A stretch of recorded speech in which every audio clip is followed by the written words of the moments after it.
David Luke, who is a professor in practice and strategic director of the London School of Economics, Feroz Ladi Institute of Africa. He's going to be talking about, interestingly, the African Continental Free Trade Agreement opportunities for international business and the protocol industry. These I find really interesting and very vital today. Just to add more to his profile, he's a former coordinator of the African Trade Policy Center at the UN Economic Commission for Africa, the ECA, with the rank of director at the Commission.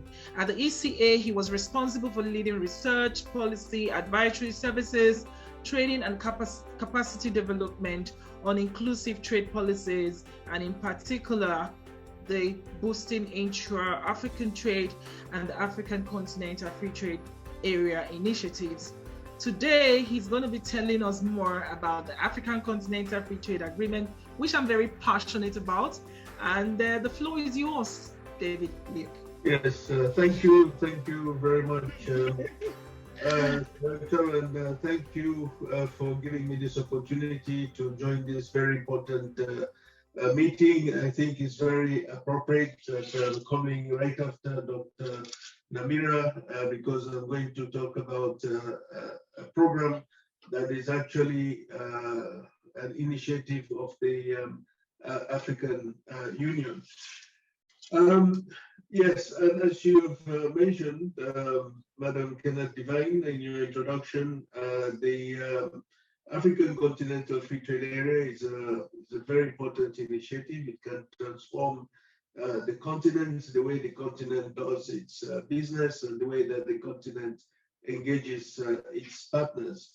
It has profound implications for international business, for business in Africa, and indeed for our the area of protocol can be carried out in relation to relationships between African countries and between African countries and their partners in other parts of the world. So let me begin by just saying that this new trade deal between the African countries is a response to the current trade situation on the continent. When Africa trades with the rest of the world about 85%, which is about 85% of its total trade, much of this trade is on energy products, mining products, and other commodities.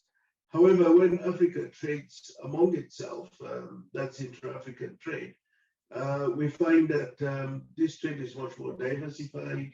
It includes industrial products.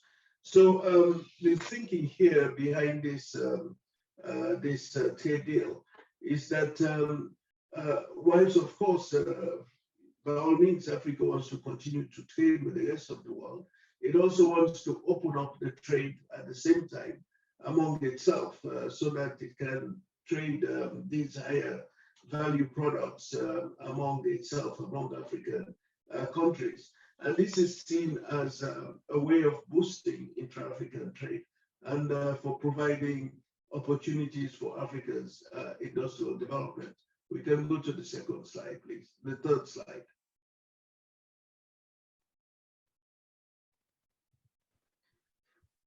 And then, of course, now that we're coming out of the COVID pandemic, this trade deal is also seen as a way of kickstarting African economies, providing a boost to African economies and so on. A lot of work has gone into the thinking behind it. And it's also now recognized that these benefits that are expected from this trade deal, that it will not, all of it will not occur automatically, but it would require the African countries themselves to have their own individual strategies to ensure that they can benefit from this new bigger market. And also, of course, to continue to work along the lines of putting in the infrastructure, supporting services, making sure that our youth have health, education, training and so on. And also, of course, investing and attracting the business community, international business, local business in these key sectors, such as agriculture, agro-processing, manufacturing, and so on, in order to build up the trade capacity of the African countries. We can go to the next slide, please. This is just to give you an idea of what this agreement is about. Formally, it is called the Agreement Establishing the African Continental Free Trade Area. It has three main protocols. There's a protocol on trading goods, which basically is about how goods can flow within this new market that is created in all of Africa. There's a protocol on trading services, which has to do with the services sector, finance, banking, insurance, tourism, logistics, transport, and so on. There's a protocol on dispute settlement, because inevitably in any trade arrangement, there may be disputes among the members. So there is arrangements as to how disputes will be handled. If a business thinks that it has not been treated fairly and so on, so this protocol covers how this business would have its issues resolved. And then the four other areas that negotiations are ongoing in relation to intellectual property rights, investment, competition policies, and e-commerce. We could go to the next slide, please. Now, this is a very ambitious agreement. The idea is to open up the African market for investment, for trade.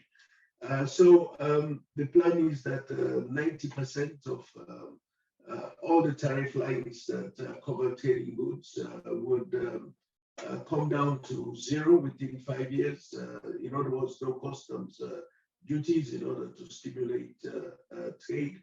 Then the remaining 10% of tariff lines will be gradually liberalized. Countries can keep up to 3% only of tariff lines for sectors that they do not wish to liberalize. Also, there's rules of origin for goods, which means that the goods that have this preferential treatment in the African market must originate from within Africa. In some cases, there are some thresholds which are allowed for inputs from other countries outside of Africa to be part of the rules of origin.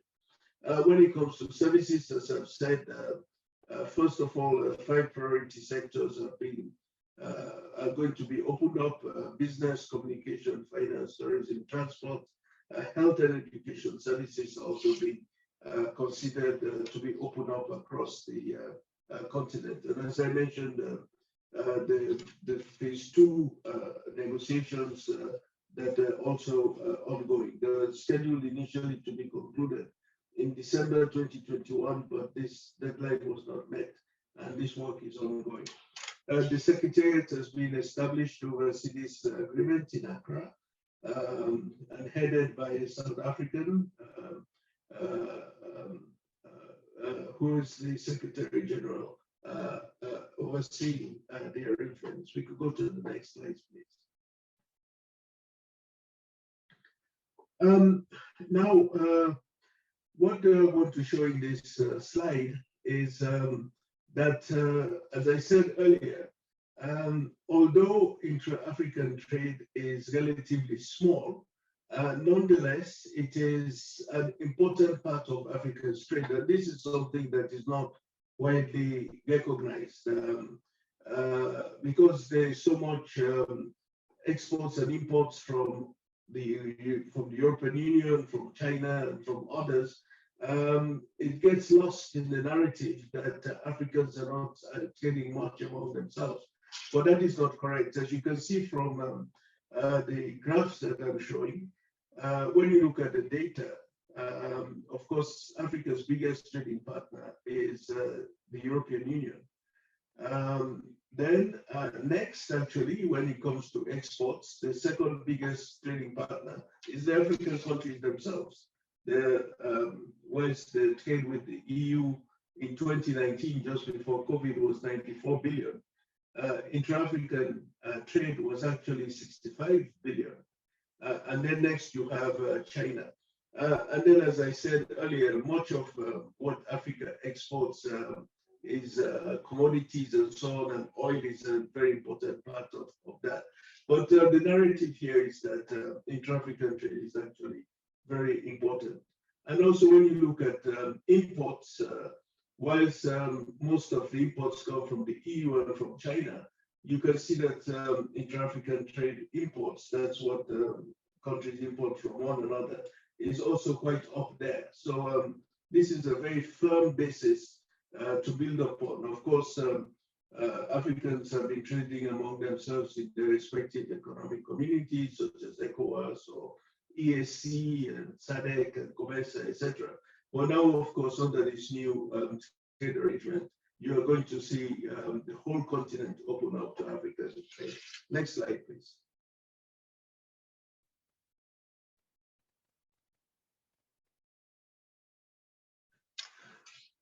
Now, what I want to very quickly show you is some technical work that was done to try to assess the impact of this trade deal of the AFCFTA on Africa. I'm not going to go into all of the technical issues here, but let me just quickly say that some economic modeling work was done at the Economic Commission for Africa.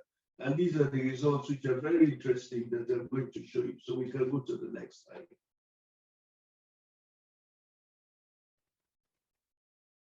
Now, what the analysis shows is that once this trade deal is implemented, firstly to look at how it would affect Africa's GDP. As you can see from this graph, the full implementation of this trade deal will add something like $108 billion to Africa's GDP. We looked at different scenarios. When you liberalize on the tariffs, you liberalize on the or you liberalize tariffs and services, you liberalize tariff services, and also you're dealing with non-tariff barriers and so on. And then the full picture which this agreement aims to achieve. You see the dynamic impact that it will have on Africa's GDP. So that's what we're going to show in this graph. And then in the next ones, you'll see the effects on exports and imports as well. Let's go to the next one.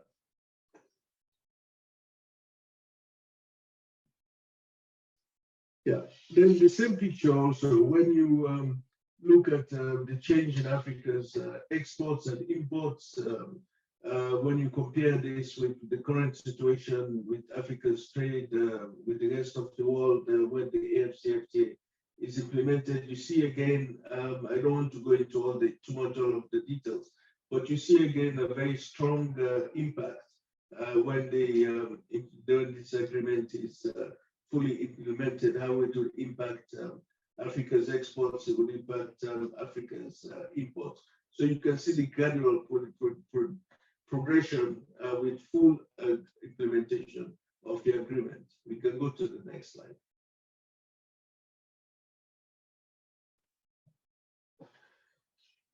And here, what we try to show in this slide is how this agreement would affect different sectors. So we looked at agricultural sector, agri-food, which of course is a challenging sector for Africa, especially at this time with this war that is going on and the implications for food security. We looked at energy and mining, we looked at industry, manufacturing, and we looked at services. And again, you can see progressively with full implementation of this agreement, over time, you can see how these shares of these sectors will expand considerably. Keep your eye on the gray. sector, which is manufacturing, which is industry, you can see that it will have the biggest impact. And in fact, this has led some to say that the only way that Africa can industrialize is through trade, through trading among itself, producing goods which can be consumed in Africa. And this is exactly the story that this analysis tells us. But other sectors too will benefit. As you can see, agri-food is shown in blue. And you can see also progressively with implementation over time, you can see how that sector too will expand. We can go to the next slide, please.